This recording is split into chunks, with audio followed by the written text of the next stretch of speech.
Good morning, friends. Myself is Manoj Modi. Welcome you once again in my English Academy channel.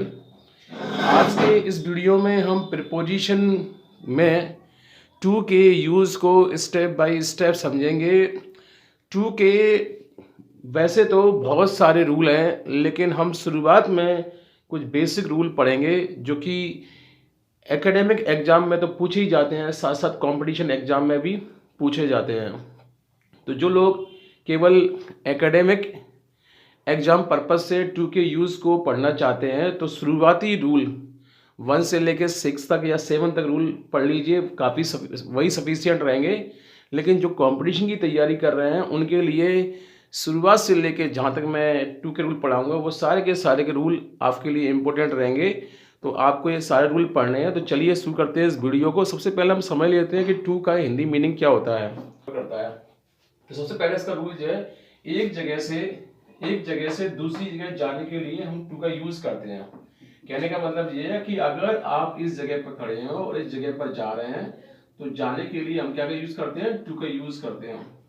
जैसे he goes to school, जैसे वह school जाता है, तो वह स्कूल जाता है इसका मतलब ये है कि वह शुरुआत में हो सकता है घर पे खड़ा हो या कहीं खड़ा हो और वहां से वो कहाँ जाता है, स्कूल जाता है। दैट मीन्स एक जगह से दूसरी जगह जब भी हम जाएंगे तो टू का यूज करेंगे। इसी तरीके से मैं दिल्ली जाता हूं तो यहाँ पे हम क्या का यूज करेंगे, टू का यूज करेंगे। लेकिन आपको ये भी याद रखना है कि सेंटेंस में जाने की बात हो रही हो, अगर सेंटेंस में जाने की बात नहीं हो रही हो तो जगह के नाम के पहले अलग अलग प्रीपोजिशन लग सकते हैं। जैसे यहाँ लिखा हुआ आई लिव दिल्ली, यहाँ जाने की बात नहीं हो रही है, यहाँ बात रहने की हो रही है। और जब रहने की बात होगी तो बड़ी जगह के नाम के पहले इनका यूज किया जाएगा। तो आई लिव इन दिल्ली। लेकिन अगर सेंटेंस में लिव की जगह लीव लिखा हो, यानी कि छोड़ने की बात हो रही हो, तब ऐसी कंडीशन में यहाँ इनका यूज नहीं होगा, तब यहाँ पे फॉर का यूज होगा। तो ओवरऑल कहने का मतलब ये है कि जब आप एक जगह से दूसरी जगह जाते हैं तो टू का यूज होगा, लेकिन अगर आप जगह पर रहते हैं तो इनका यूज होगा। और यदि उस जगह पर आप उस जगह के लिए जगह पर छोड़ते हैं तो उस जगह फिर हम फॉर का यूज करेंगे। अब रूल नंबर 2, कभी भी किसी भी सेंटेंस में prefer, junior, senior, Elder, younger, inferior, superior, ये 7 वर्ड है। अगर ये सेंटेंस में कभी भी आए हो तो आप ये मान के चलिए कि उस सेंटेंस में हमें टू का यूज करना है एज ए प्रपोजिशन। जैसे एग्जांपल लिखा हुआ है ही इज सीनियर, फिर मी लिखा हुआ है, तब ऐसी कंडीशन में हम देखेंगे यहाँ पे सीनियर लिखा हुआ है तो यहाँ पे टू का यूज हमें करना पड़ेगा। इसी तरीके से इस सेकंड सेंटेंस में आई प्रेफर कॉफी टी, तो इस सेंटेंस में प्रेफर लिखा हुआ है तो प्रेफर के बाद हम क्या यूज करेंगे, टू का यूज करेंगे। प्रेफर का मतलब होता है प्राथमिकता देना, यानी कि मैं टी की बजाय कॉफी को प्राथमिकता देता हूं। और सीनियर का मतलब और जूनियर का मतलब आप जानते ही होंगे। एल्डर का मतलब होता है बड़ा, यंगर का मतलब होता है छोटा, इंफीरियर मतलब होता है तुच्छ यानी कि छोटा, और सुपीरियर मतलब होता है श्रेष्ठ। तो जब भी किसी सेंटेंस में ये 7 वर्ड जिनके लास्ट में ईआर और ओआर लगा होगा, जैसे ईआर इसमें लगा हुआ, इसमें ओआर लगा, इसमें ओआर, इसमें ईआर, इसमें ईआर, इसमें ओआर, इसमें ओआर, तो जब भी किसी सेंटेंस में कभी भी ये वर्ड आएंगे तो आपको सेंटेंस में प्रीपोजिशन के रूप में टू का यूज करना पड़ेगा। और ऐसी कंडीशन में टू का मतलब का की के नहीं होगा, यानी कि ही सीनियर टू मी, यानी कि वह मुझसे कैसा है, सीनियर है। आप देखेंगे सेंटेंस में का की के का भाव नहीं आ रहा है। तो जरूरी नहीं है कि सेंटेंस में जब भी आप टू लगाएंगे तो सेंटेंस में का की के टू, का की के का टू के द्वारा बताया जा रहा हो। ये तो रूल नंबर 2। अब बात करते हैं रूल नंबर 3 की। तो रूल नंबर 3, तो जब भी किसी भी सेंटेंस में 2 वर्ब आ रही हो, जैसे आप देखेंगे इस सेंटेंस में गो एक वर्ब है, स्टडी एक वर्ब है। गो का मतलब जाना होता है, स्टडी का मतलब होता है अध्ययन करना यानी कि पढ़ाई करना। जब भी किसी सेंटेंस में अगर 2 वर्ब आ रही हो तो उन दोनों वर्ब को जोड़ने के लिए हम टू का यूज करते हैं। तो इस सेंटेंस में जैसे ही हमने इस टू का यहाँ पे यूज कर दिया तो इस सेंटेंस का जो मतलब होगा वो ये होगा, वह पढ़ने के लिए वहां जाता है। तो टू यहाँ पर के लिए का अर्थ दे रहा है, ना कि का की के का, राइट। इसी तरीके से सेकंड सेंटेंस में देखिए ही वांट्स ड्रिंक वाटर, ये भी वांट वर्ब है और ड्रिंक भी वर्ब है। वांट का मतलब होता है चाहना और ड्रिंक का मतलब होता है पीना। तो यहाँ 2 वर्ब भी हैं, इन 2 वर्ब को हम आपस में कैसे जोड़ देंगे, टू से जोड़ देंगे। टू का प्रयोग करते समय आप एक चीज और याद रखिए कि टू के बाद वर्ब की फर्स्ट फॉर्म आना चाहिए। तो जैसा हम देखेंगे इस सेंटेंस में टू के बाद वर्ब की फर्स्ट फॉर्म आ रही है, यहाँ भी हम देखेंगे टू के बाद वर्ब की फर्स्ट फॉर्म आ रही है। और इस सेंटेंस का मतलब ये है कि वह पानी पीने के लिए, वह पानी पीना चाहता है, वह पानी पीना चाहता है। अब हम बात करेंगे, लेकिन आपको इसमें एक और चीज याद रखनी है कि जब भी किसी सेंटेंस में अगर दो वर्ब दी हो लेकिन इस वर्ब से पहले आर्टिकल का यूज किया गया हो, वर्ब तो दी हुई है लेकिन वर्ब से पहले आर्टिकल लिखा हुआ है, इसी तरीके से इस सेंटेंस में बात का मतलब होता है नाना और उससे पहले आर्टिकल लिखा हुआ है, तो जब भी दो वर्ब दी हो उनसे पहले दूसरी वाली वर्ब से पहले यदि आर्टिकल लगा हो तब उस कंडीशन में हम टू का यूज नहीं करेंगे, तब ऐसी कंडीशन में हम यहाँ पे फॉर का यूज करेंगे, राइट। तो इसका मतलब ये हो गया he goes for a walk और ही गोज फॉर ए बात। अब आपको इसमें एक और नोट याद रखना है कि अगर सेंटेंस में पहले वाली वर्ब नो हो और दूसरी वाली वर्ब कोई और हो जो कि फर्स्ट फॉर्म में दी हो, तब ऐसी कंडीशन में आपको नो के बाद टू के साथ साथ हाउ का प्रयोग भी करना होगा। तो he knows how to swim, इसका मतलब ये हुआ कि वह जानता है कि कैसे तैरा जाता है। इसी तरीके से इसी नेक्स्ट एग्जांपल पे I don't know behave with girls, आप देखेंगे नो लगा हुआ है, दैट मींस टू तो आएगा ही आएगा, साथ में आपको हाउ का भी यूज करना होगा। तो ये था रूल नंबर 3 जिसमें आपको 2-3 चीजें याद रखनी है। पहली चीज ये याद रखनी है कि टू के बाद वर्ब की फर्स्ट फॉर्म आएगी, जैसे कि सारे सेंटेंस में हम देख रहे हैं आ रही है।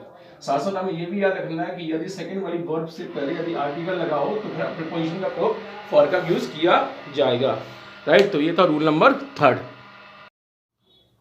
नाउ अब हम बात करते हैं रूल नंबर 4 की। तो जब भी किसी सेंटेंस में दो टाइम दिए हो, जैसे लिखा हुआ है 7 AM और जो लिखा हुआ है 9 AM, राइट। तो जब भी किसी सेंटेंस में दो टाइम दिए होंगे तो उन दोनों टाइम के बीच में हम टू का यूज एज ए प्रीपोजिशन करेंगे। तो play between 7 AM to 9 AM, इसका मतलब यह है कि 7 से लेकर 9 बजे के बीच में खेलिए, राइट। तो आपको जब भी किसी सेंटेंस में अगर दो टाइम दिए हो तो ध्यान रखना है आपको कि वहां पर प्रीपोजिशन के रूप में टू का यूज होगा। ये था रूल नंबर 5। हम बात करते हैं रूल नंबर 5 की।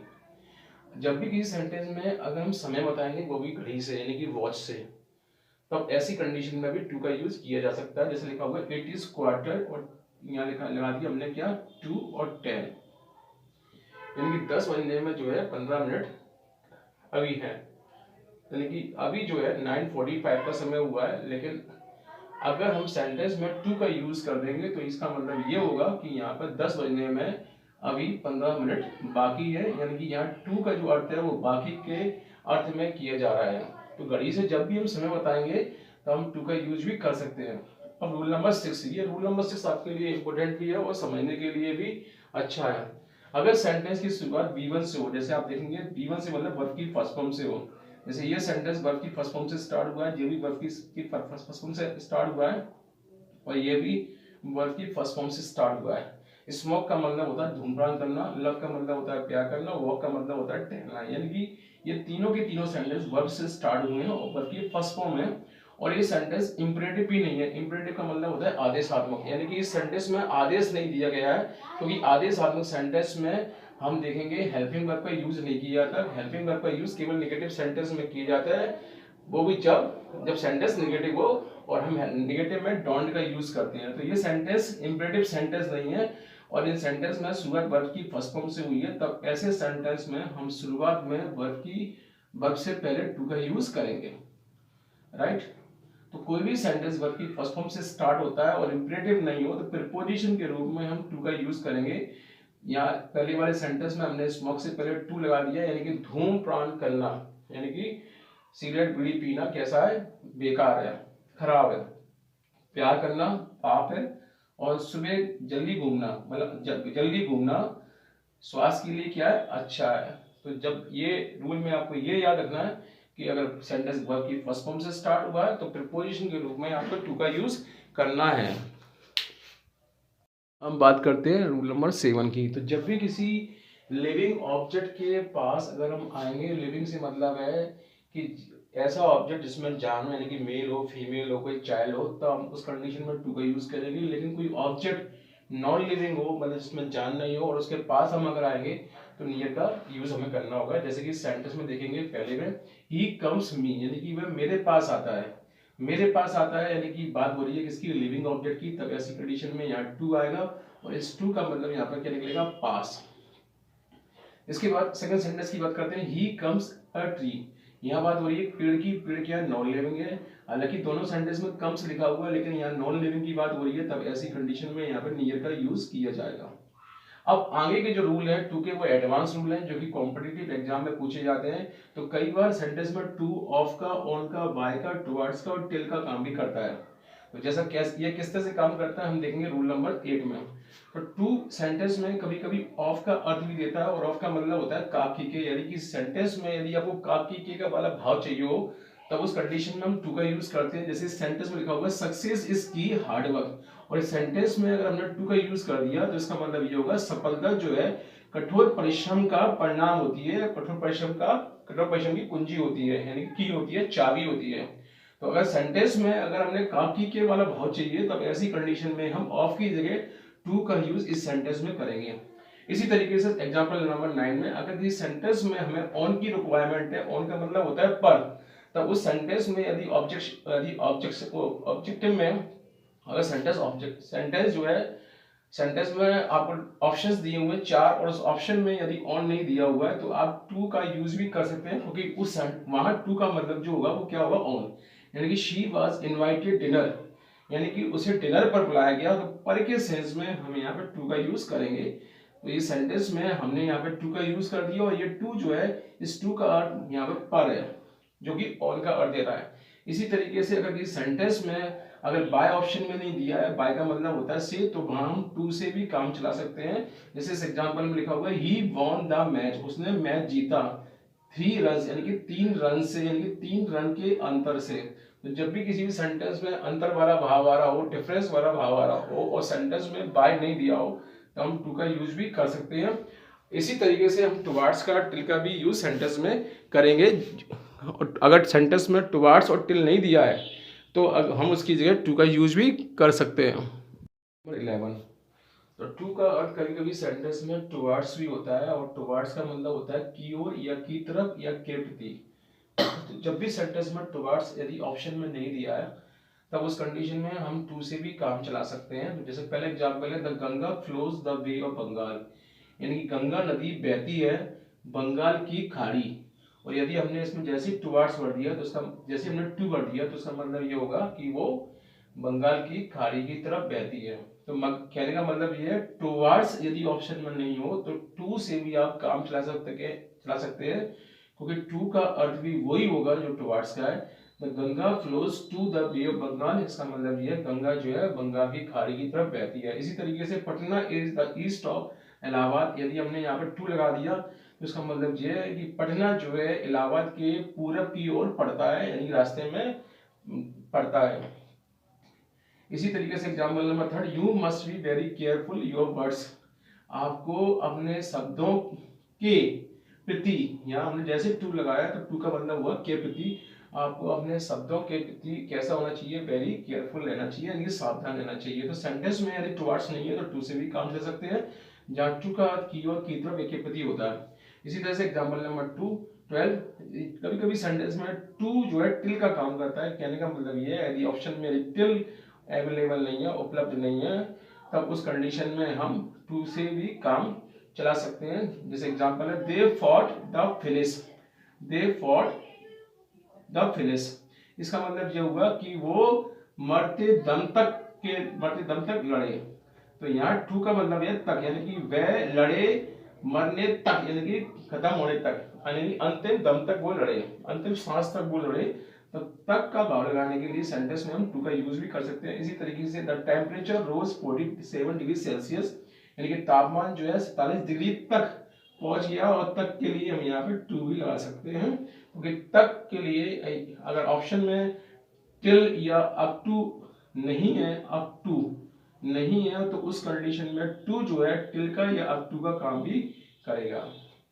अब टू जो है फॉर का काम भी करता है, और फॉर का मतलब होता है के लिए, यानी कहने का मतलब ये यदि ऑप्शन में अगर आपको लगता है कि के लिए वाला भाव आ रहा है और उसमें फॉर उपलब्ध नहीं है, ऑप्शन में नहीं है, तो आप टू भी पढ़ सकते हैं। जैसे कि इस एग्जाम्पल में लिखा हुआ है a citizen must be loyal, यानी किसी भी नागरिक को वफादार होना चाहिए अपने देश के लिए।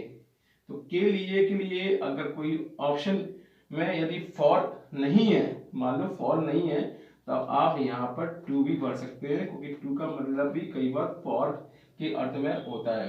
तो ये थे रूल नंबर 11, 12, 13। अब हमें ये समझना है, जैसे कि मैंने बताया था कि टू के बाद वर्ब की फर्स्ट फॉर्म आती है, लेकिन कई बार ऐसा भी होता है कि टू के बाद वर्ब की फर्स्ट फॉर्म ना लगाते हुए हम वर्ब में आईएनजी का यूज भी करते हैं। ऐसा कब होता है, चलिए इसे देख लेते हैं। टू के बाद जैसे कि हम जानते हैं वर्ब की फर्स्ट फॉर्म आती है हमेशा, आपको ये याद रखना है, टू के बाद वर्ब की फर्स्ट फॉर्म आती है। लेकिन कुछ ऐसे वर्ड्स भी हैं जिनके बाद टू के, अगर यदि उन वर्ड्स के साथ यदि आप टू लगा देंगे, जैसे कि addict, custom, habitual, with A view और लुक फॉरवर्ड, यदि इन सब के साथ यदि आप टू लगाएंगे तो उसके बाद वर्ब में आपको आईएनजी लगाना पड़ेगा। कहने का मतलब ये है कि पहली बात तो ये है कि यदि किसी सेंटेंस में ये वाले वर्ड लिखे हों, 5 वर्ड लिख लीजिए। एक तो लिखा है एडिक्टेड, कस्टम, हैबिचुअल और विद ए व्यू और लुक फॉरवर्ड। अगर ये किसी भी सेंटेंस में ये वर्ड लगे हुए हैं तो पहली बात तो आपको ये सीखनी है कि इन सब के बाद टू आएगा, और टू के बाद जो भी वर्ब आएगी फर्स्ट फॉर्म ना लगाते हुए वर्ब में आप आईएनजी लगाएंगे। जैसे कि पहला सेंटेंस है ही इज हैबिचुअल वाइन, और आपको दो ऑप्शन दिए हैं, टू ड्रिंक और टू ड्रिंकिंग। तो आप देखेंगे कि इसमें वर्ब की फर्स्ट फॉर्म लगी हुई है, इसमें आईएनजी लगी हुई है, तो हमारा जो आंसर होगा कौन सा होगा, टू ड्रिंकिंग होगा, राइट।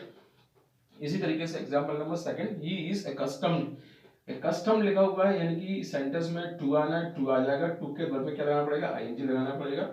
तो आप यहाँ पर ये टू एब्यूजिंग का यूज करेंगे। पहले वाले सेंटेंस का मतलब ये है कि वह शराब पीने का आदी है, दूसरे का मतलब ये है कि उसकी रोज गाली देने की आदत है। एडिक्ट का मतलब होता है आदी होना, कस्टम का मतलब भी वही होता है, हैबिचुअल का मतलब भी वही होता है, और विद ये व्यू टू का मतलब होता है हेतु, और लुक फॉरवर्ड टू का मतलब होता है आशा की निगाह से देखना। तो सेंटेंस में यदि ये वर्ड आते हैं, ध्यान रखना है आपको, ये सारे के सारे वर्ड कॉम्पिटिशन में पूछे जाते हैं। अगर ये वर्ड आ जाते हैं तो आपको टू लगाना है, टू के बाद में आईएनजी लगाना है। ये था रूल नंबर 15। अब हम बात करते हैं रूल नंबर 16 की। 16, अगर किसी सेंटेंस में ये एग्री लिखा हुआ आ जाए तो एग्री के बाद आपको टू भी लगाना है और विथ भी लगाना है। टू कब लगाना है, विथ कब लगाना है, बताता हूँ आपको। साथ साथ आपको ये भी याद रखना है, एंग्री के साथ भी यही करना है, एंग्री के साथ टू भी लगता है, विथ भी लगता है। तो कहने का मतलब ये है, जब किसी व्यक्ति से, एग्री का मतलब होता है सहमत होना, सहमत होना, जबकि एंग्री का मतलब होता है नाराज होना। तो यदि किसी व्यक्ति से यदि आप सहमत हैं, यदि किसी व्यक्ति से यदि सहमत है तब आपको विथ का यूज करना है, और उसकी बात से यदि आप सहमत हैं, मतलब व्यक्ति से नहीं, उसकी बात से, उसके विचार से, उसके आइडिया से, तब आपको टू का यूज करना है। इसी तरीके से सेंटेंस में जैसे इसमें एंग्री लिखा हुआ है, इसमें भी एंग्री लिखा हुआ है, यहाँ एंग्री के बाद दीपक लिखा हुआ है यानी व्यक्ति लिखा हुआ है, तो यहाँ विथ का यूज करना है, और यहाँ लिखा हुआ योर प्रपोजल यानी प्रस्ताव, तब हमें यहाँ टू का यूज करना है। तो एग्री के केस में आपको ये जरूर याद रखना है कि टू कब लगाना है, विथ कब हमें लगाना है। ये सभी एग्जाम में लगभग पूछा जाता है। अब आगे का रूल नंबर 16 में ये बताया गया है कि कुछ ऐसे वर्ड होते हैं जिनके बाद टू का यूज फिक्स है, मतलब उनके बाद टू आता ही आता है। जैसे बिलोंग के बाद टू आना है, लिसन के बाद टू आएगा, से के बाद टू आएगा, ओइंग के बाद टू आएगा, टॉक के बाद टू आएगा, ड्यू के बाद टू आएगा, अकॉर्डिंग के बाद टू आएगा, सब्जेक्ट के बाद टू आएगा, यूज टू के बाद, यूज के बाद टू लाएंगे, वर्ब की फर्स्ट फॉर्म लाएंगे, ऑट के बाद टू आएगा, इन एडिशन के बाद टू आएगा, इन ऑर्डर के बाद टू आएगा। तो कहने का मतलब ये सेंटेंस में ये लिखा हो कि ये इस तरह से सेंटेंस लिखा हो, ड्यू और ब्लैंक दिया हुआ है और लिखा हुआ है illness, I couldn't come, I couldn't कम, और आपसे ये पूछा गया कि इस सेंटेंस में कौन सा प्रीपोजिशन आएगा। तो आप देखेंगे इस सेंटेंस में यहाँ ड्यू लिखा है, और ड्यू के बाद हम जानते हैं कि ड्यू के बाद क्या आता है, टू आता है, तो हमने यहाँ टू लगा दिया, ड्यू टू इलनेस, यानी कि इसका मतलब जो बीमारी की वजह से मैं नहीं आ सका। इसी तरीके से इसे लिखा हुआ आई एम और लिखा हुआ टॉकिंग, और ब्लैंक दिया हुआ और यू लिखा हुआ, और आपसे पूछा जाए कौन सा प्रीपोजिशन आएगा, तो आप जानते हैं टॉक के साथ क्या आता है, टू, तो आप यहाँ टू लगा देंगे। तो इस तरह से आप टू के यूज को कर सकते हैं। हमने अभी 1 से लेके आपको 17 तक टू के रूल समझाए, लगभग 80 से लेके 90% तक के रूल हमने इस वीडियो में कवर किए हैं। कुछ रूल अभी छूट गए हैं जो कि एक्सेप्शन है, अब बाद है, उसे हम आगे के वीडियो में देखेंगे, और ये भी देखेंगे कि ऐसा कब और क्यों होता है। तो आई थिंक आपको ये टू का वीडियो पसंद आया होगा। अगर आपको ये वीडियो पसंद आया हो तो चैनल पे लाइक कीजिए, चैनल को लाइक कीजिए, चैनल पर नए हैं तो चैनल को सब्सक्राइब कीजिए, और ज़्यादा से ज़्यादा अपने फ्रेंड्स को इसे शेयर कीजिए ताकि वो भी इस कंटेंट का लाभ उठा सकें। थैंक्स।